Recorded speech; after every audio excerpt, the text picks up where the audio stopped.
you haven't seen Combustible Campus Guardress, and that's fine. This is a very obscure anime series that I just stumbled across some years ago. I don't expect anyone to have heard of it, and that's really not what's important here. In this video, I'm going to avoid any big plot spoilers, but I am going to tell you kind of the underlying premise of this OVA, which is basically a giant parody of like 80s supernatural anime. A lot of the big like Fushigi Yugi-esque stuff, a lot of the Clamp stuff, and a lot of basically series where there is some big supernatural thing going on, and the main character is either the person who's going to stop the big apocalyptic thing, or who is protecting the person who's going to stop the big apocalyptic thing, you know, that whole thing.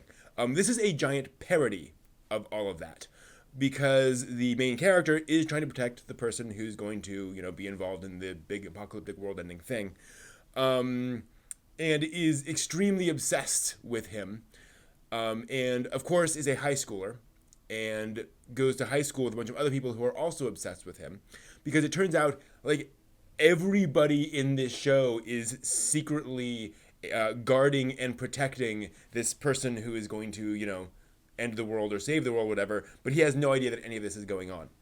So he's surrounded by all those folks who are constantly, you know, checking around and, you know, fighting off evil ninjas and such, while he's just blissfully unaware the entire time.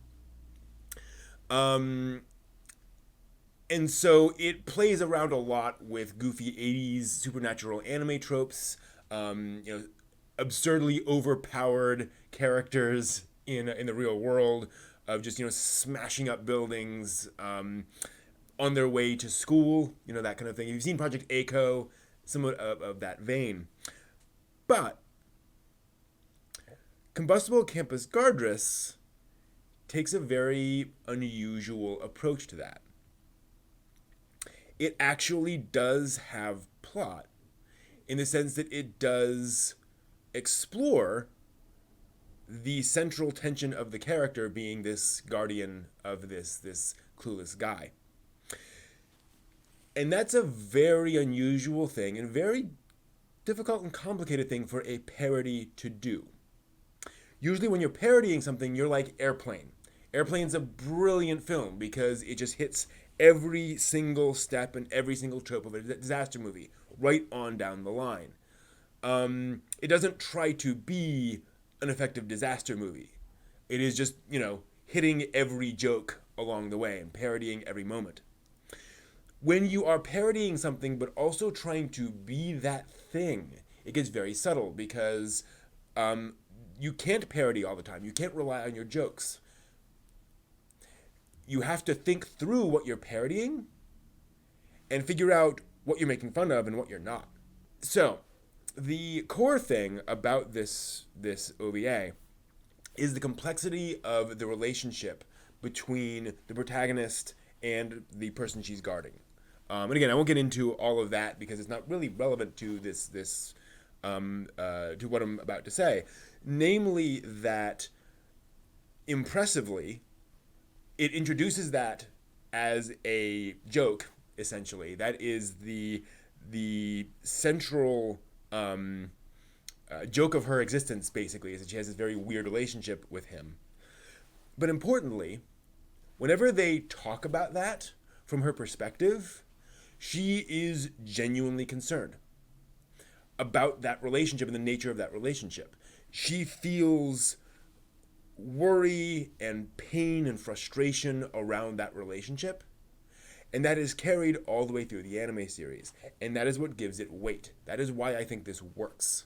Because besides all of the goofy ridiculousness of Combustible Campus Guardress, and believe me, there's a lot, and a lot of it is subtle in the sense that a character will show up in a very over-the-top way that's played straight, because it is the classic introduction of that kind of a character, right? Where nobody, nobody is throwing down a joke, nobody is reacting in an over-the-top way, because that's part of the joke. The character comes in this very serious way.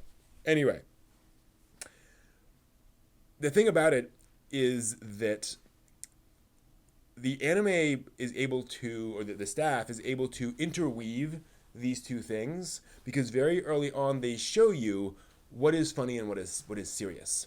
They're able to create a world where the character's inner emotional turmoil can be funny, but is also real and valid. It is something that those characters actually do feel. It's a little bit like in comedy anime where characters will take a fall that would normally kill them and they just sort of get up and dust themselves off. Physical damage doesn't really hurt people in comedies a lot. Often in particularly comedic anime, emotional damage doesn't really hurt people. You can say terrible things to people and they just kind of shrug it off, or they'll look crushed, but then they're fine a moment later, right? You really toy with people's emotions because that is kind of what you're making fun of, is the fact that they have these very tropey personalities, or they have these very bizarre relationships and situations. So what I like is how the anime interweaves these elements.